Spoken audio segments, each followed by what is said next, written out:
Welcome back to the TWSN YouTube channel. We're continuing our countdown until the NFL draft, going team by team, giving you their 7-round mock draft. Today we are on day 14, and we have the New England Patriots. I think the Patriots have kind of been in this weird place the last few years. They're kind of still figuring out life after Tom Brady. Here we are in pick 14. They got a lot of picks. They got 11 picks, I believe, so they can be active.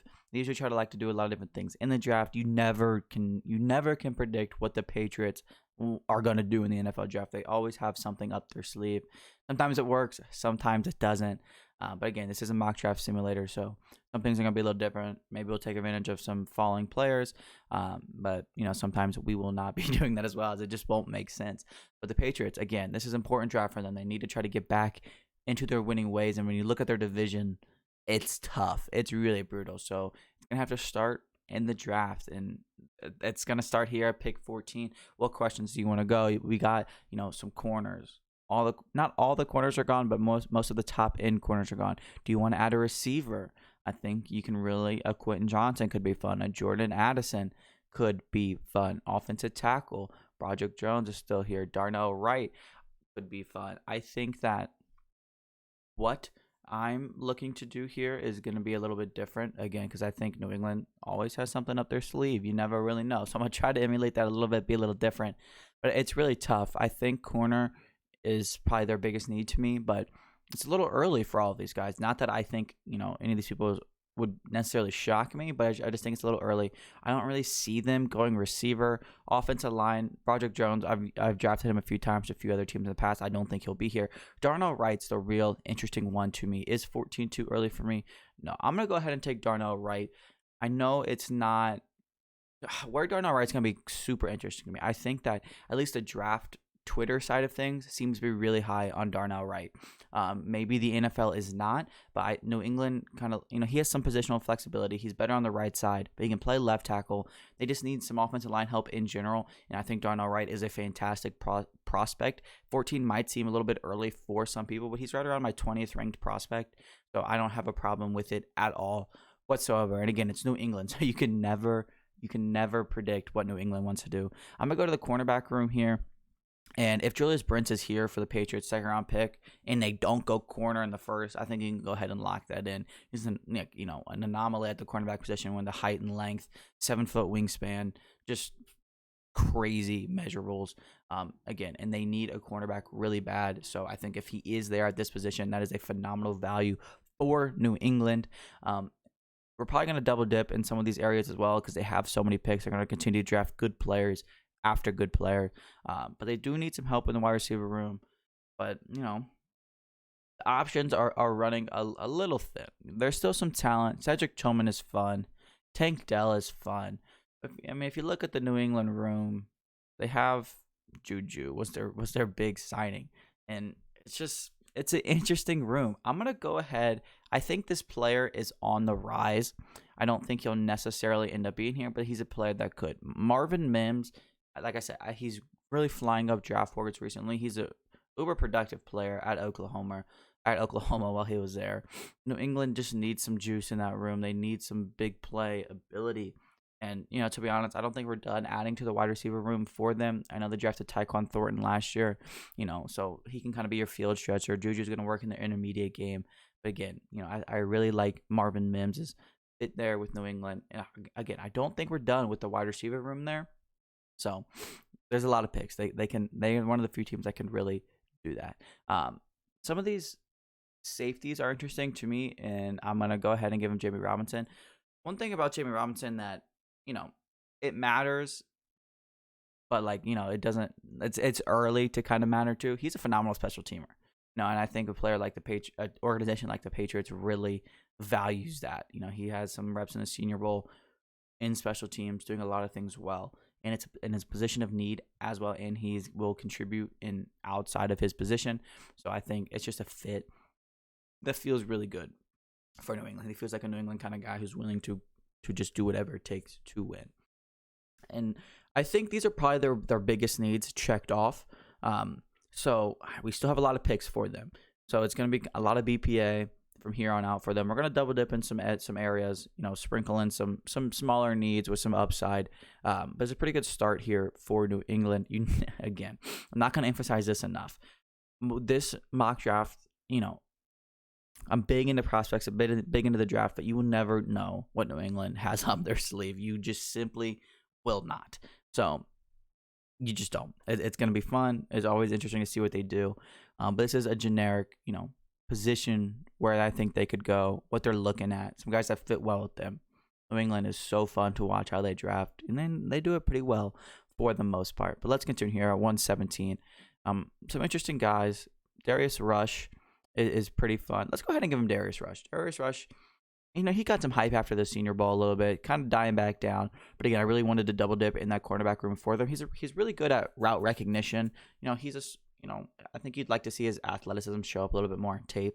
Obviously, Cam Smith gets a little more of the love there for South Carolina, but he's very solid as well. And I think, adding Brents and Rush is a very good start to rebuilding that cornerback room and getting younger in that position as well.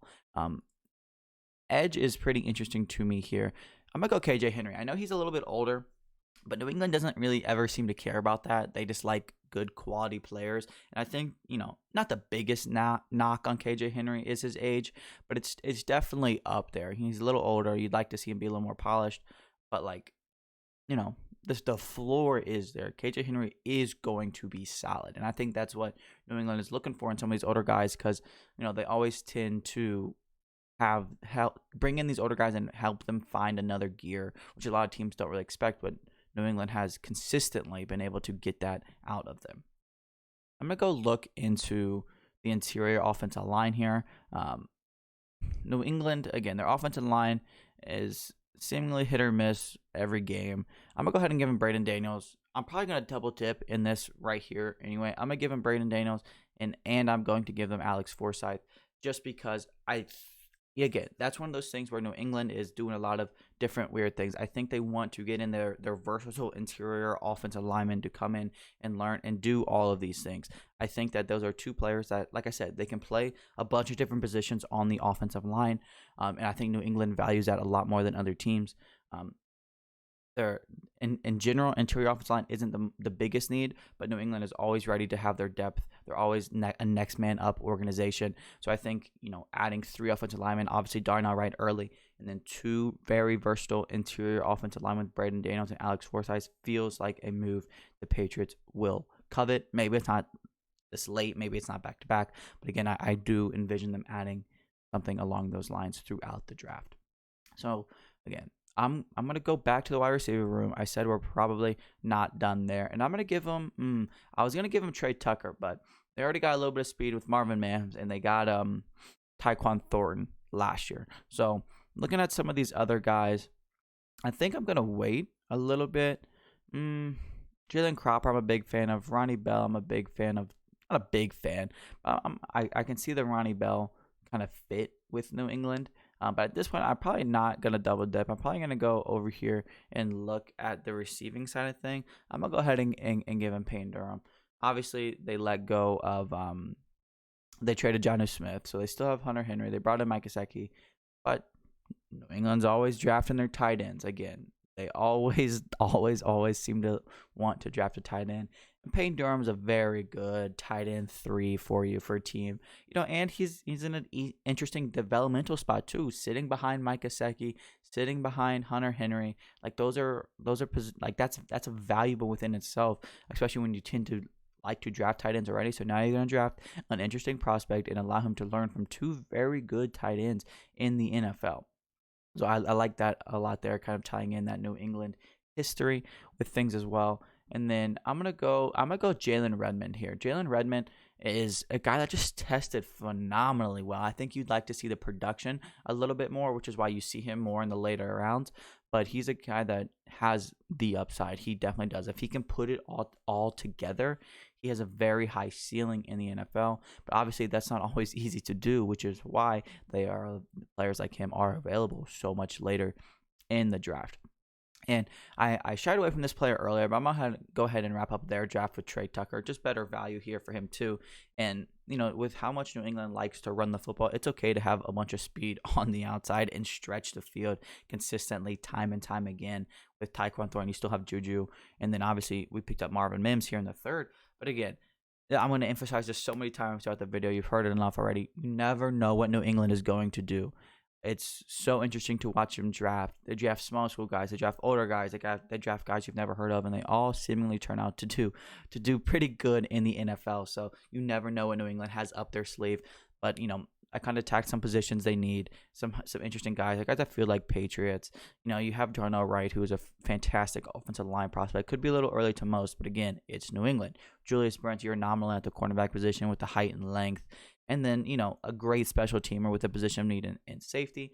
And then just a bunch of solid rotational guys that New England seems to covet, with some high floors. They have traits that they like that they can work with. And that's really how New England likes to draft. You never know what they're going to do. And that's why they're so fun. That's why this mock draft specifically was so fun. And that's why doing all of these teams has been so fun. But that wraps up the New England Patriots team-specific 7-round mock draft as we continue to inch closer to the actual NFL draft. I'm so pumped for that. But if you don't want to miss your team-specific 7-round mock draft, make sure you follow along on all the TWSN social media accounts.